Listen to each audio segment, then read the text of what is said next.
Baik, Bu. Oke. Ibu mau ngajar di 74 ya, Bu? Iya, Bu. Ngajar di 74 materi apa, Bu? Jenis-jenis alat pemuas Itu IPS ya, Bu? iya IPS. Jenis-jenis alat pemuas kebutuhan. Kira-kira tujuan pembelajaran Ibu hari ini apa? Tujuan pembelajarannya itu peserta didik dengan menggunakan ketelitian dan pemikiran kritisnya dapat mengidentifikasi jenis-jenis alat pemuas kebutuhan. Oke, jadi dapat menganalisis jenis-jenis alat pemuas kebutuhan. Kira-kira area pengembangan mana nih yang mau Ibu capai?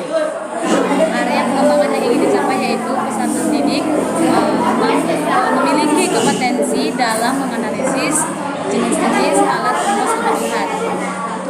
Ibu memiliki kompetensi jenisnya alat pemuas kebutuhan.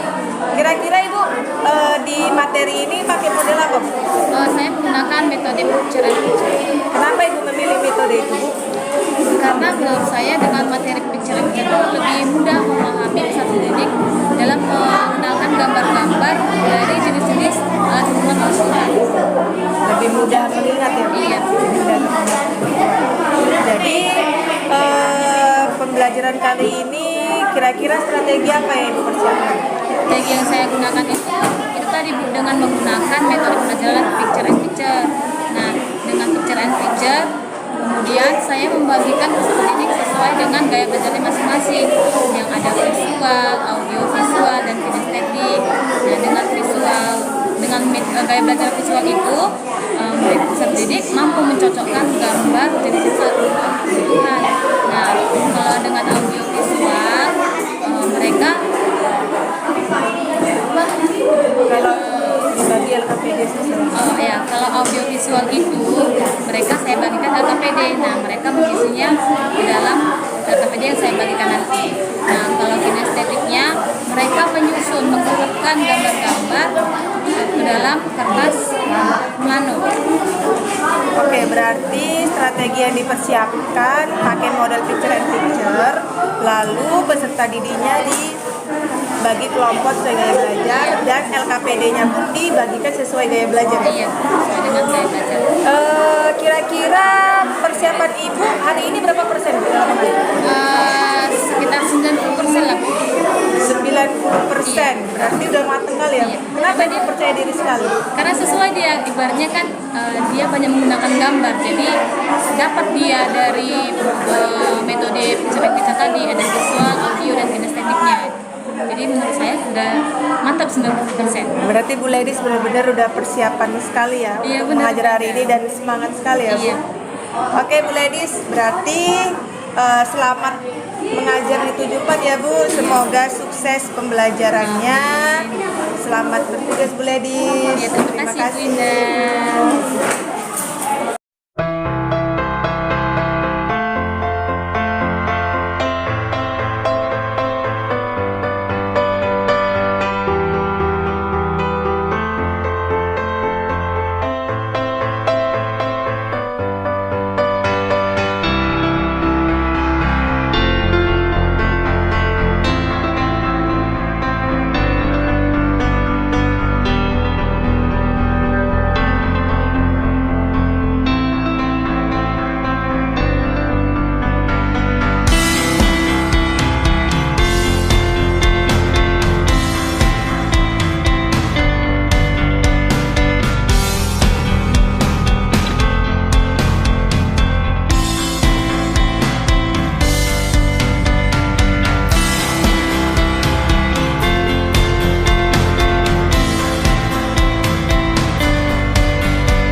Hai. Oke, aku aja Bu. Ini aja Bu. Kenapa? Udah. Selamat pagi Bu Lady. Pagi Bunda. Apa kabarnya pagi ini Bu? Sehat Ibu. Kayaknya ceria kali Bu pagi ini ya. Senang sekali nih Bu Ladies, kita ketemu lagi pasca observasi kemarin di kelas ya kan. Jadi ngomong-ngomong gimana nih Bu Ladies perasaannya setelah melakukan kegiatan pembelajaran diferensiasi kemarin? Saya merasa bisa menyampaikan materi tepat pada waktunya sesuai dengan yang sudah saya buat di SPP. Bisa menyampaikan materi tepat waktu, kemudian sesuai waktu. Iya. Jadi proses pembelajaran Ibu kemarin itu Bu, yang berlangsung kemarin itu berarti benar-benar sesuai yang sudah direncanakan ya Bu? Kemudian Bu, bisa nggak Ibu menceritakan hal-hal yang memuaskan ketika Ibu kemarin melaksanakan pembelajaran? Bisa, misalnya nih waktu pada saat pembelajaran itu saya melihat siswa itu aktif, mereka aktif, terus mereka pun memperhatikan saya menerangkan di depan, kemudian tapi mereka kayaknya ibaratnya ada umpan baliknya gitu. Jadi Ibu puas lah ya? Iya, merasa puas beradaptasi. Sesuai RPP, kemudian sesuai ekspektasi. Iya benar. Kemudian Bu, jadi bagaimana Bu perkiraan Ibu terkait ketercapaian tujuan pembelajaran Ibu? Kalau ketercapaiannya sih saya merasa sih sudah tercapai ya Bu. Karena saya pada saat itu menggunakan metode picture and picture. Jadi dengan metode picture and picture saya memberikan gambar. Dengan itu sedikit lebih mudah menangkap, kemudian lebih mudah menganalisis dari jenis-jenis alat pemenuhan kebutuhan. Jadi materi itu mempengaruhi ke apa namanya aktivitas siswa ya. Kemudian Bu picture and picture, materi Ibu jenis-jenis alat pemuas kebutuhan ya. Berarti lebih mudah ditangkap ya daripada hanya sekedar ceramah ya. Kemudian Bu, kira-kira apa yang menjadi kesulitan siswa Ibu? Yang menjadi kesulitannya itu apa ya? Kayaknya sih tidak terdapat kesulitan yang terlibat karena kan materinya itu mudah. Apalagi dia menggambar. Anak-anak kan lebih suka dia. Aku tuh dalam gambar-gambar sih. Jadi dari kesulitan berarti karena apa namanya materinya dan modelnya itu udah sinkron ya karena connect ya Bu. Kemudian kesulitan bagi Ibu sendiri apa Bu? Oh, kalau kesulitan saya sih itu ini tadi Bu, dalam pembuatan RPP diferensiasi, kemudian harus harus membuat alat peraga sesuai dengan materi yang akan saya bawakan. Iya. Jadi kesulitan Ibu dalam menyiapkan perangkat pembelajarannya. Tapi kesulitannya seperti bayar karena hasilnya. Cuma berarti kalau diferensiasi kan memang untuk satu kali pertemuan butuh waktu yang ini untuk mempersiapkan RPP, alat medianya, benar-benar karena itu tadi ada 3 gaya belajar masalah. Jadi bagaimana Ibu mengatasi kesulitan? Mengatasi kesulitannya itu saya dalam pembuatan RPP diferensiasi memang harus saya berdiskusi dengan siswa. Nah, kemudian kalau bagian alat peraganya memang saya benar-benar harus meminta saran dari guru sendiri tadi. Apa kira-kira yang cocok alat peraganya dengan itu dia berdiskusi dan meminta saran. Jadi juga karena apa namanya ngikutin perkembangan zaman yang sekarang lagi musim diferensiasi, jadi juga guru senior mengajar. Jadi selain dari guru senior ada ilmu lain yang mendapatkan dari sumber lain. dan dari YouTube saya melihat metode belajar itu dari YouTube juga. Kira-kira metode mana yang bisa membuat siswa itu aktif saran dari guru senior ataupun sejawat digabung dengan ilmu dari YouTube akan menghasilkan video berdifferensiasi yang menjadi kemarin Bu. Baik Bu, jadi menurut Ibu hal-hal apa Bu yang sudah mantap dan apa yang masih perlu ditingkatkan lagi dalam kegiatan pembelajaran Ibu yang kemarin Bu? Kalau menurut saya yang mantap sih itu dari ini ya, kinerja seperti tadi. Sesudah itu saya lihat dari gaya belajarnya masing-masing. Misalnya nih yang bagian visual itu mereka mencocokkan gambar yang sudah saya berikan pada KPD. Nah kemudian kalau yang bagian audionya itu mereka berdiskusi tentang apa namanya alat-alat kebutuhan itu tadi. Jadi mereka menganalisisnya. Nah sedangkan kalau kinestetik itu mereka saya buat itu menempelkan gambar di kertas plano. Jadi mereka menentukan mana itu dia alat pemenuhan yang berdasarkan tingkat kepentingannya, berdasarkan cara memulainya, baru prosesnya gitu. Jadi itu yang mantap ya kan Bu? Iya. Yang masih harus ditingkatkan lagi? Yang masih kita lagi itu tadi dalam pembuatan PPP-nya memang harus benar-benar maksimal saya persiapkan. Misalnya dalam pembuatan PPP tadi saya harus berdiskusi dengan dalam pembuatan alat peraganya bukan saran dari diskusi. Yang perlu ditingkatkan lagi berarti perihal seperti yang harus dipersiapkan karena kan apa namanya satu kelas untuk satu materi dan karakter siswa itu juga memang harus ini kita disesuaikan. Gaya belajarnya juga, metode belajarnya juga.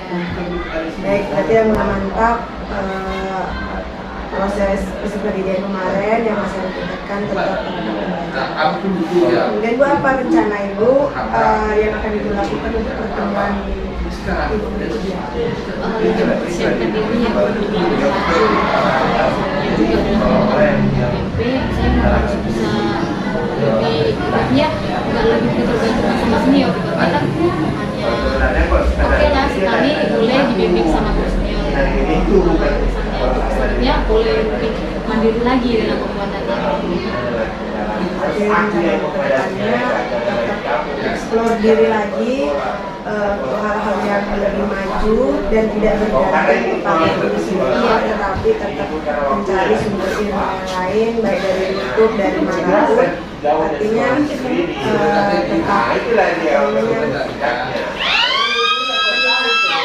value diri ataupun kualitas diri profesional sebagai guru.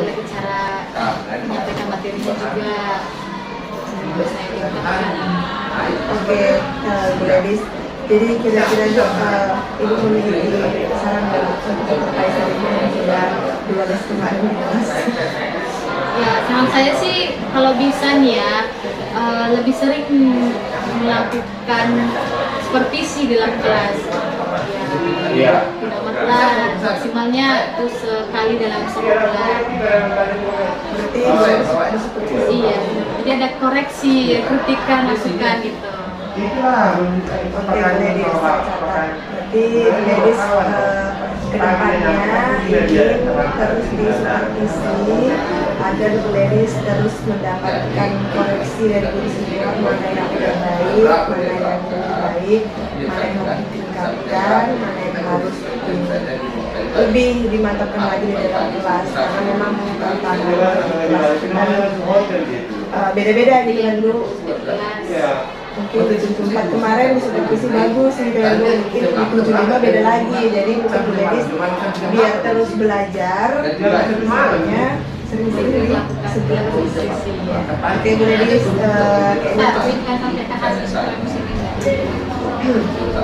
baik, terima kasih Bu Ledis. Jadi setelah kemarin saya observasi di kelas, kan tujuan pembelajaran Ibu kemarin kan peserta didik diharapkan bisa mengidentifikasi jenis-jenis alat pemuas kebutuhan. Kemudian area pengembangan yang sudah dicapai itu saya perhatikan. Dan cara kita yang observasi, ibu fokusnya di gimana caranya nanti kegiatan pembelajarannya aktif, lalu jadi mengatur proses belajar yang aktif. Kemudian strategi yang dipersiapkan, ibu pakai model picture and picture. Kemudian ketika saya observasi di dalam kelas, penggunaan strategi pembelajaran itu benar-benar ada picture dan sesuai dengan gaya belajar peserta didik.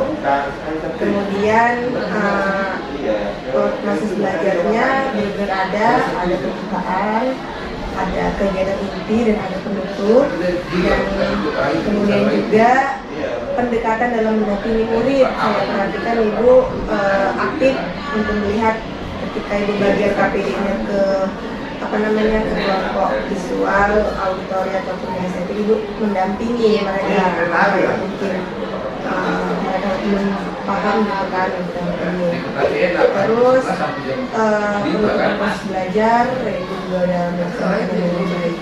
Jadi menurut saya semuanya sudah berjalan dengan baik. Sebenarnya yang perlu diperhatikan lagi mungkin nanti menjadi sering-sering membuat ice breaking ataupun dia dalam kelas, jadi biar suasananya hidup gitu kan. Jadi nggak hanya tepuk-tepuk tangan kayak mengapresiasi, tapi harus ada yang happy gitu ya. Terima kasih Bu Ledis untuk kegiatan kita dari kemarin, dari observasi observasi.